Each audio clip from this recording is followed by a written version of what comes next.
ఓం శాంతి 22/12/2024 అవ్యక్త BapDada revise date 17/3/2003.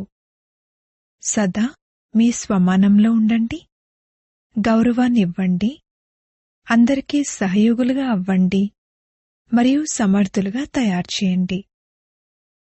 ఈరోజు భాగ్యవిధాతైన బాప్దాదా నలువైపులా ఉన్న పిల్లల ప్రతి ఒక్కరి మస్తకంపై 3 భాగ్యపు రేఖలను చూస్తున్నారు. 1 పరమాత్మ పాలన యొక్క భాగ్యపు రేఖ, 2 సత్యమైన శిక్షకుని శ్రేష్ఠ శిక్షణ యొక్క భాగ్యపు రేఖ, 3 శ్రీమతం యొక్క మెరుస్తూ ఉన్న రేఖ. నలువైపులా ఉన్న పిల్లల మస్తకం మధ్యలో 3 రేఖలు చాలా బాగా మెరుస్తున్నాయి. మీరందరూ కూడా మీ 3 భాగ్యపు రేఖలను చూస్తున్నారు కదా. భాగ్య విధాతయే పిల్లలైన మీకు తండ్రి అన్నప్పుడు మీకు కాకుండా శ్రేష్ఠ భాగ్యం ఇంకెవరికి ఉండగలదు? బాప్దాదా చూస్తున్నారు, విశ్వంలో అనేక కోట్ల ఆత్మలున్నారు, కాని అన్ని కోట్ల నుండి 6 లక్షల మంది పరివారం అంటే ఎంత కొద్దిమంది? కోట్లలో కొద్దిమంది అయ్యారు కదా. ఆ మాటకొస్తే ప్రతి మానవుని జీవితంలో ఈ 3 విషయాలు పాలన, చదువు మరియు శ్రేష్ఠ మతం, ఈ 3 అవసరమే. కాని ఈ పరమాత్మ పాలనకు మరియు దేవాత్మలు లేక మానవాత్మల మతము, పాలన, చదువుకు రాత్రికి పగలుకు ఉన్నంత తేడా ఉంది. కనుక ఇంతటి శ్రేష్ఠ భాగ్యం సంకల్పంలో కూడా లేదు. కాని ఇప్పుడు ప్రతి ఒక్కరి మనస్సు పొందేశాము అని పాడుతుంది. పొందేశారా లేక పొందాలా? ఏమంటారు? పొందేశారు కదా. బాబా కూడా ఇటువంటి పిల్లల భాగ్యాన్ని చూసి హర్షిస్తారు. పిల్లలేమో వాహ బాబా వాహ అంటారు, మరియు బాబా వాహ పిల్లలు వాహ అంటారు. ఈ భాగ్యాన్ని కేవలం స్మృతిలోనే ఉంచుకోవడం కాదు, కాని సదా స్మృతి స్వరూపులుగా ఉండాలి. చాలామంది పిల్లలు చాలా బాగా ఆలోచిస్తారు, కాని ఆలోచన స్వరూపులుగా అవ్వకూడదు, స్మృతి స్వరూపులుగా అవ్వాలి. స్మృతి స్వరూపులే సమర్థ స్వరూపులు. ఆలోచన స్వరూపమనేది సమర్థ స్వరూపం కాదు. బాప్దాదా పిల్లల యొక్క రకరకాల లీలలను చూస్తూ నవ్వుకుంటూ ఉంటారు. కొందరు ఆలోచన స్వరూపులుగా ఉంటారు, సదా స్మృతి స్వరూపులుగా ఉండరు. ఒక్కోసారి ఆలోచన స్వరూపం, ఒక్కోసారి స్మృతి స్వరూపం. ఎవరైతే స్మృతి స్వరూపులుగా ఉంటారో వారు నిరంతరము నాచురల్ స్వరూపులుగా ఉంటారు. ఎవరైతే ఆలోచన స్వరూపులుగా ఉంటారో వారు శ్రమ చేయవలసి ఉంటుంది. ఈ సంగమయుగం శ్రమపడే యుగం కాదు, ఇది సర్వప్రాప్తుల అనుభవాల యుగం. 63 జన్మలు శ్రమించారు, కాని ఇప్పుడిది శ్రమకు ఫలాన్ని ప్రాప్తి చేసుకునే యుగం, అనగా సమయం. దేహబానపు స్మృతిలో ఉండటానికి ఏం శ్రమ చేశారు అన్నది బాబ్దాదా చూస్తున్నారు. నేను ఫలానాను అని ఈ శ్రమేమైనా చేశారా? అది న్యాచురల్గానే ఉంది కదా. దేహాభిమానం అనేది స్వభావం అయిపోయింది కదా. అది ఎంత పక్కా స్వభావం అయిపోయిందంటే ఇప్పటికీ కూడా అప్పుడప్పుడు చాలామంది పిల్లలకు ఆత్మాభిమానిగా అయ్యే సమయంలో దేహాభిమానం తన వైపుకు ఆకర్షిస్తుంది. నేను ఆత్మను అని అనుకుంటారు, కాని దేహభానం ఎంత సహజమైపోయిందంటే అది పదే పదే వద్దనుకుంటున్నా ఆలోచించకపోయినా దేహభానంలోకి వచ్చేస్తారు. బాప్దాదా చెప్తున్నారు, ఇప్పుడు మరజీవ జన్మలో ఆత్మాభిమానం అనగా దేహీ అభిమాని స్థితి కూడా అంతే స్వభావం వలె మరియు సహజమైపోవాలి. నేను ఆత్మను అని శ్రమ చేయవలసిన అవసరం రాకూడదు. ఉదాహరణకు, పిల్లలు జన్మించిన తర్వాత వారికి కాస్త అర్థం చేసుకునే తెలివి వచ్చినప్పుడు నువ్వు ఎవరివి, ఎవరి వాడివి అని ఆ బిడ్డకు పరిచయం ఇస్తారు. అలాగే బ్రాహ్మణ జన్మ తీసుకున్నప్పుడు బ్రాహ్మణ పిల్లలైన మీకు జన్మించటంతోనే ఏ పరిచయం లభించింది? మీరెవరు? ఆత్మపాఠం పక్కా చేయించటం జరిగింది కదా. కనుక ఈ మొదటి పరిచయం న్యాచురల్ నేచర్, సహజ స్వభావంగా అయిపోవాలి. స్వభావం అనేది సహజంగా మరియు నిరంతరము ఉంటుంది. గుర్తు తెచ్చుకోవాల్సిన అవసరం ఉండదు. అలాగే బ్రాహ్మణ పిల్లలు ప్రతి ఒక్కరికి ఇప్పుడు సమయం అనుసారంగా దేహీ అభిమానీ స్థితి సహజంగా ఉండాలి. కొందరు పిల్లలకు అలా ఉంది. ఆలోచించాల్సిన అవసరం ఉండటం లేదు. స్మృతి స్వరూపులుగా ఉంటున్నారు. ఇప్పుడు నిరంతరము మరియు సహజంగా స్మృతి స్వరూపులుగా అవ్వాల్సిందే. బ్రాహ్మణులందరికీ చివర్లో వచ్చే చిన్నపాటి అంతిమ పరీక్ష ఇదే. నష్టో మోహ స్మృతి స్వరూపము. మరి ఈ సంవత్సరం ఏం చేస్తారు? ఈ సంవత్సరంలో ఏ విశేష లక్ష్యాన్ని పెట్టుకోవాలి అని చాలామంది పిల్లలు అడుగుతారు. కావున బాప్దాదా అంటున్నారు, సదా తేహి అభిమాని స్మృతి స్వరూప భవ. జీవన్ముక్తి అయితే ప్రాప్తి అయ్యేదే ఉంది. కాని జీవన్ముక్తులుగా అయ్యే కంటే ముందు శ్రమ నుండి ముక్తులుగా అవ్వండి. ఈ స్థితి సమయాన్ని సమీపంగా తీసుకొస్తుంది మరియు మొత్తం విశ్వంలోని మీ సోదరీ సోదరులను దుఃఖం, అశాంతి నుండి విముక్తులుగా చేస్తుంది. మీ ఈ స్థితి ఆత్మల కొరకు ముక్తిధామం యొక్క తలుపులు తెరుస్తుంది. మరి మీ సోదర సోదరీలపై దయ కలగటం లేదా? నలువైపుల ఆత్మలు ఎంతగా ఆర్తనాదాలు చేస్తున్నారు. మీ ముక్తి సర్వులకు ముక్తినిప్పిస్తుంది. సహజంగా స్మృతి మరియు సమర్థ స్వరూపులుగా ఎంతవరకు అయ్యారు అన్నదానిని చెక్ చేసుకోండి.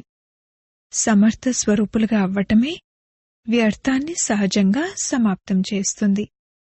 పదే పదే శ్రమ చేయవలసిన అవసరం ఉండదు. ఇప్పుడీ సంవత్సరం బాప్దాదా పిల్లలపై ఉన్న స్నేహం కారణంగా ఏ బిడ్డ యొక్క ఏ సమస్యలోనూ శ్రమను చూడాలనుకోవటం లేదు. సమస్య సమాప్తమైపోవాలి మరియు సమాధాన సమర్థ స్వరూపం ఉండాలి. ఇది సాధ్యమేనా? దాదీలు చెప్పండి, ఇది సాధ్యమేనా? టీచర్లు చెప్పండి, సాధ్యమేనా? పాండవులు సాధ్యమేనా? మళ్ళీ సాకులు చెప్పకండి. ఇది ఉంది కదా, ఇలా జరిగింది కదా, ఇది జరగకపోతే ఇలా అయ్యేది కాదు. బాప్దాదా చాలా మధురాతి మధురమైన ఆటలను చూసి ఉన్నారు. ఏదేమైనా కాని హిమాలయం కంటే పెద్దగా 100 రెట్లు సమస్యా స్వరూపం ఉన్నా కాని తను ద్వారానైనా, మనసు ద్వారానైనా, వ్యక్తుల ద్వారానైనా, ప్రకృతి ద్వారానైనా సమస్య వస్తే ఆ పరస్థితి అనేది మీ స్వస్థితి ముందు అసలేమీ కాదు. మరియు స్వస్థితికి సాధనం స్వమానం. సహజ రూపంలో స్వమానం ఉండాలి. లేదు లేదు, నేను స్వదర్శన్ చక్రధారిని, నేను కంఠిరత్నాన్ని, నేను హృదయ సింహాసనాధికారిని అని గుర్తు తెచ్చుకోవాల్సిన అవసరం ఉండకూడదు. పదే పదే శ్రమ పడాల్సిన అవసరం రాకూడదు. నేను అలా ఉన్నాను అంతే. మీరు కాకుండా మరెవరైనా అలా అయ్యేదుందా? కల్పపూర్వం ఎవరయ్యారు? వేరే ఎవరైనా అయ్యారా లేక మీరే అయ్యారా? మీరే అలా ఉండేవారు, ఇప్పుడు మీరే అలా ఉన్నారు, ప్రతి కల్పము మీరే అలా అవుతారు. ఇది నిశ్చితం. వీరు ఆ కల్పం పూర్వం వారే అని బాప్దాదా అందరి ముఖాలను చూస్తున్నారు. ఈ కల్పానికి చెందినవారా లేక అనేక కల్పాలకు చెందినవారా? అనేక కల్పాలకు చెందినవారు కదా. అవునా? ప్రతి కల్పానికి చెందినవారు చేతులెత్తండి. మరి ఇది నిశ్చితమే కదా. మీకైతే పాస్ సర్టిఫికేట్ లభించేసింది కదా. లేక తీసుకోవాలా? లభించేసింది కదా. లభించిందా లేక తీసుకోవాలా? కల్పపూర్వం లభించింది, ఇప్పుడెందుకు లభించదు? కనుక సర్టిఫికెట్ లభించి ఉంది అన్నా ఈ స్మృతి స్వరూపులుగానే అవ్వండి. పాస్ విత్ ఆనర్లుగా అయినా లేక కేవలం పాస్ అయినా ఈ తేడా అయితే ఉంటుంది, కాని అది మాత్రం మేమే. పక్కా కదా? లేదా ట్రైన్లో వెళ్తూ వెళ్తూ మర్చిపోతారా? విమానం ఎక్కిన తర్వాత ఎగిరిపోతుందా? లేదు. చూడండి, శివరాత్రిని నలువైపులా ఉల్లాస ఉత్సాహాలతో జరుపుకోవాలి అని ఈ సంవత్సరం దృఢ సంకల్పం చేశారు కదా, జరుపుకున్నారు కదా. దృఢ సంకల్పంతో ఏదైతే అనుకున్నారో అది జరిగింది కదా. మరి ఇది ఏ విషయంలో అద్భుతం? ఏకత మరియు దృఢత. 67 ప్రోగ్రాంలు చేయాలని అనుకున్నారు, కాని బాప్దాదా చూశారు కొంతమంది పిల్లలు దానికంటే కూడా ఎక్కువ ప్రోగ్రాంలు చేశారు. ఇది సమర్థ స్వరూపానికి గుర్తు. ఇది ఉల్లాస ఉత్సాహాలకు ప్రత్యక్ష ప్రమాణం. స్వతహాగానే నలువైపులా చేశారు కదా. ఇదే విధంగా అందరూ కలిసి ఒకరికొకరు ధైర్యాన్ని పెంచుకుంటూ ఈ సంకల్పం చేయండి. ఇప్పుడు సమయాన్ని సమీపంగా తీసుకురావాల్సిందే. ఆత్మలకు ముక్తినిప్పించాలి. కాని ఎప్పుడైతే మీరు ఆలోచనను స్మృతి స్వరూపంలోకి తీసుకొస్తారో అప్పుడే ఇది జరుగుతుంది. బాప్దాదా విన్నారు, విదేశీయులకు విశేషంగా స్నేహమిలనం మరియు మీటింగ్ ఉంది, మరియు భారత్ వారికి కూడా మీటింగ్ ఉంది. మరి మీటింగ్లో కేవలం సేవా ప్లాన్లు తయారు చేయటమే కాదు, వాటిని తయారు చేయండి, కానీ బ్యాలెన్స్తో కూడిన ప్లాన్లు తయారు చేయండి. ఒకరికొకరు ఏ విధంగా సహయోగులుగా అవ్వండంటే, ఇక అందరూ మాస్టర్ సర్వశక్తివంతులుగా అయ్యి ముందుకెగురుతూ వెళ్లాలి. దాతగా అయ్యి సహయోగాన్ని ఇవ్వండి. విషయాలు చూడకండి, సహయోగులుగా అవ్వండి. స్వమానంలో ఉండండి మరియు గౌరవాన్ని ఇస్తూ సహయోగులుగా అవ్వండి. ఎందుకంటే ఏ ఆత్మకైనా మీరు హృదయపూర్వకంగా గౌరవాన్ని ఇచ్చినట్లయితే అది చాలా చాలా పెద్ద పుణ్యం. ఎందుకంటే బలహీన ఆత్మను ఉల్లాస ఉత్సాహాల్లోకి తీసుకొస్తే అదెంత పెద్ద పుణ్యం. పడిపోయిన వారిని ఇంకా పడేయకూడదు, వారిని ఆలింగనం చేసుకోవాలి. అనగా బాహ్యంగా ఆలింగనం చేసుకోవటం కాదు. ఆలింగనం చేసుకోవటం అనగా బాబా సమానంగా తయారు చేయటం, సహయోగాన్ని ఇవ్వటము. ఈ సంవత్సరం ఏమేం చేయాలి అని అడిగారు కదా. గౌరవాన్ని ఇవ్వండి మరియు స్వమానంలో ఉండండి, అంతే. సమర్థులుగా అయ్యి సమర్థులుగా తయారు చేయండి. వ్యర్థ విషయాల్లోకి వెళ్ళకండి. బలహీన ఆత్మ బలహీనంగానే ఉంటుంది. వారి బలహీనతనే చూస్తూ ఉంటే సహయోగిగా ఎలా అవుతారు? సహయోగం ఇస్తే ఆశీర్వాదాలు లభిస్తాయి. అన్నింటికంటే సహజ పురుషార్థం. వేరే ఇంకేమీ చేయలేకపోతే అన్నింటికంటే సహజ పురుషార్థం ఆశీర్వాదాల్ని ఇవ్వండి, ఆశీర్వాదాలను తీసుకోండి. గౌరవాన్ని ఇవ్వండి మరియు మహిమాయోగ్యులుగా అవ్వండి. గౌరవాన్ని ఇచ్చేవారే అందరి ద్వారా గౌరవనీయులుగా అవుతారు. మరియు ఇప్పుడు ఎంతగా గౌరవనీయులుగా అవుతారో అంతగానే రాజ్యాధికారులుగా మరియు పూజ్యాత్మలుగా అవుతారు. ఇస్తూ వెళ్ళండి. తీసుకునేది లేదు. తీసుకునివ్వటమంటే అది బిజినెస్ చేసేవారి పని. మీరైతే దాత పిల్లలు. ఇకపోతే బాప్దాదా నలువైపులా ఉన్న పిల్లల సేవను చూసి సంతోషిస్తున్నారు. అందరూ మంచి సేవ చేశారు, కాని ఇప్పుడు ఇంకా ముందుకు వెళ్ళాలి కదా. వాణి ద్వారా అందరూ మంచి సేవ చేశారు. సాధనాల ద్వారా కూడా సేవా రిజల్ట్ను మంచిగా తీసుకొచ్చారు. అనేక ఆత్మల ఫిర్యాదును కూడా సమాప్తం చేశారు. వీరితో పాటు సమయం యొక్క తీవ్రగతితో కూడిన వేగాన్ని చూసి బాప్దాదా ఇదే కోరుకుంటున్నారు. కేవలం కొద్దిమంది ఆత్మలకు సేవ చేయటం కాదు, కాని విశ్వంలోని సర్వాత్మలకు ముక్తిదాతలుగా మీరు నిమిత్తమయ్యారు. ఎందుకంటే మీరు బాబాకు సహచరులు. అందుకే ఇప్పుడు సమయం యొక్క వేగం అనుసారంగా ఒకే సమయంలో 3 సేవలను కలిపి చేయాలి. ఒకటి వాణి, రెండవది స్వయం యొక్క శక్తిశాలి స్థితి, మరియు మూడవది శ్రేష్ఠ ఆత్మిక వైబ్రేషన్లు. ఎక్కడ సేవ చేసినా అక్కడ ఎటువంటి ఆత్మిక వైబ్రేషన్లు వ్యాపింపజేయండి అంటే ఆ వైబ్రేషన్ల ప్రభావంలో వారు సహజంగానే ఆకర్షితులవుతూ ఉండాలి. చూడండి, ఇప్పుడు చివరి జన్మలో కూడా మీ అందరి జడ చిత్రాలు ఎలా సేవ చేస్తున్నాయి? అవి వాణి ద్వారా మాట్లాడుతున్నాయా? వైబ్రేషన్లు ఎలా ఉంటాయంటే భక్తులకు వారి భావనకు ఫలం సహజంగా లభిస్తుంది. అలా వైబ్రేషన్లు శక్తిశాలిగా ఉండాలి. వైబ్రేషన్లలో సర్వశక్తుల కిరణాలు వ్యాపిస్తూ ఉండాలి. వాయుమండలం మారిపోవాలి. వైబ్రేషన్లు ఎటువంటివంటే అవి మనసులో ముద్రించబడిపోతాయి. మీ అందరికీ అనుభవం ఉంది కదా. ఏ ఆత్మ పట్లనైనా మీ మనసులో మంచి లేక చెడు వైబ్రేషన్లు కూర్చుండిపోతే అవి ఎంత సమయం నడుస్తాయి? చాలా సమయం నడుస్తాయి కదా. తొలగించుకోవాలనుకున్నా తొలగవు. ఎవరి గురించైనా చెడు వైబ్రేషన్లుంటే అవి సహజంగా తొలగిపోతాయా? కనుక మీ సర్వశక్తుల కిరణాల వైబ్రేషన్లు ముద్ర వలె పనిచేస్తాయి.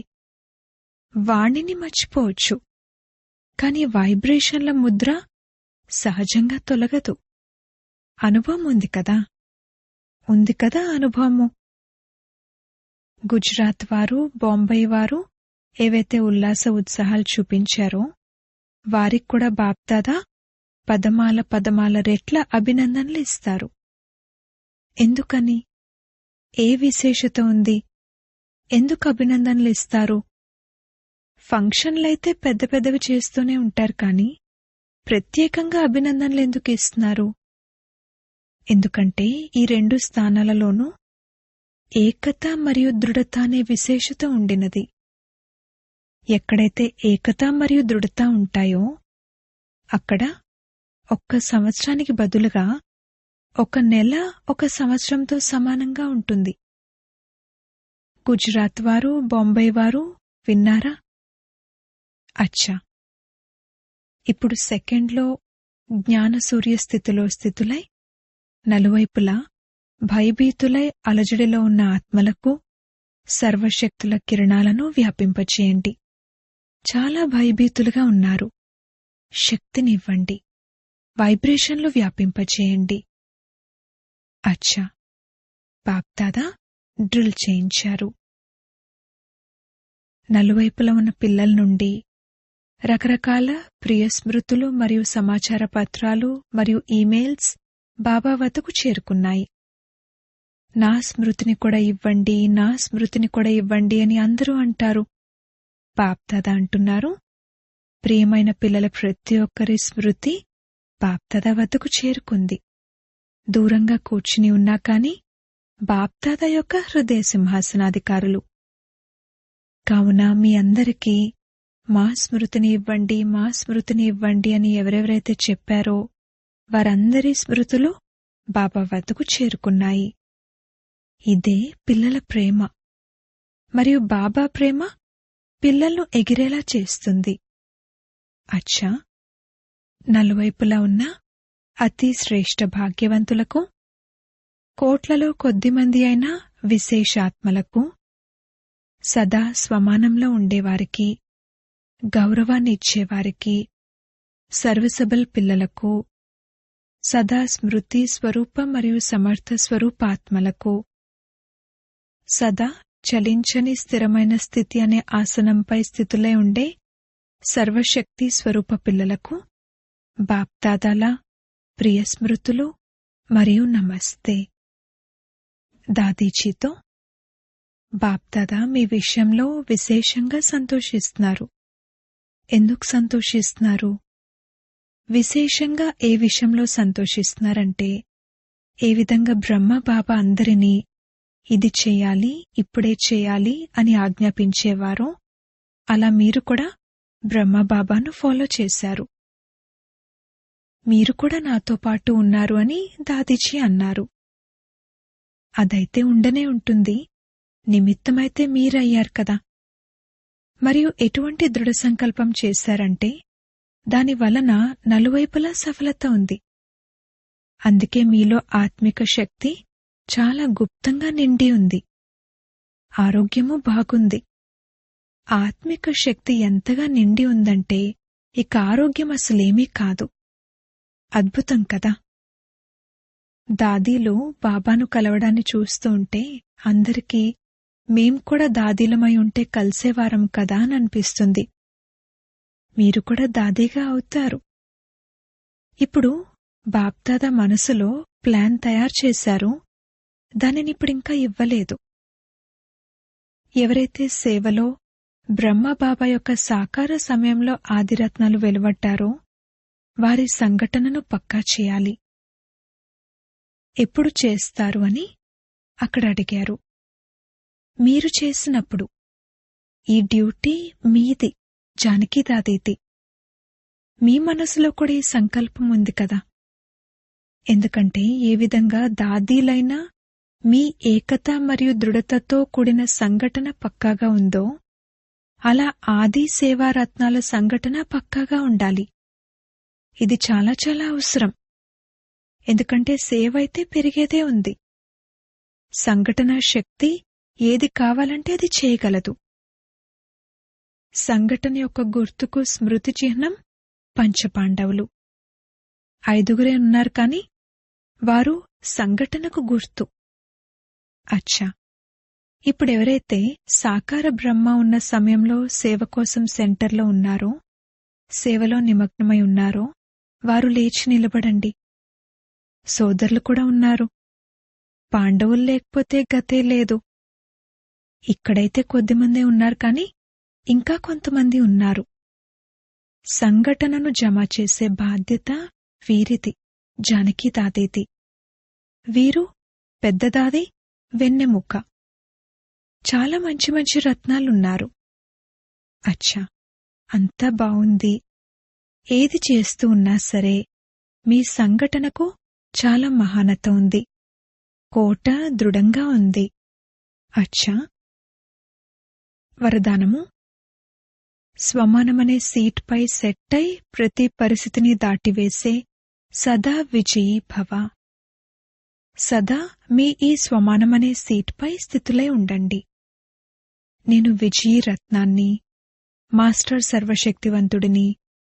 అప్పుడు ఎటువంటి సీట్ ఉంటుందో అటువంటి లక్షణాలు వస్తాయి. ఎటువంటి పరిస్థితైనా ఎదురుగా వస్తే క్షణంలో మీ ఈ సీట్పై సెట్ అయిపోండి. సీట్పై ఉన్నవారి ఆర్డరే పాటించటం జరుగుతుంది. సీట్పై ఉన్నట్లయితే విజులుగా అయిపోతారు. సంగమయుగం ఉన్నదే సదా విజులుగా అయ్యే యుగం. ఈ యుగానికి వరదానం ఉంది.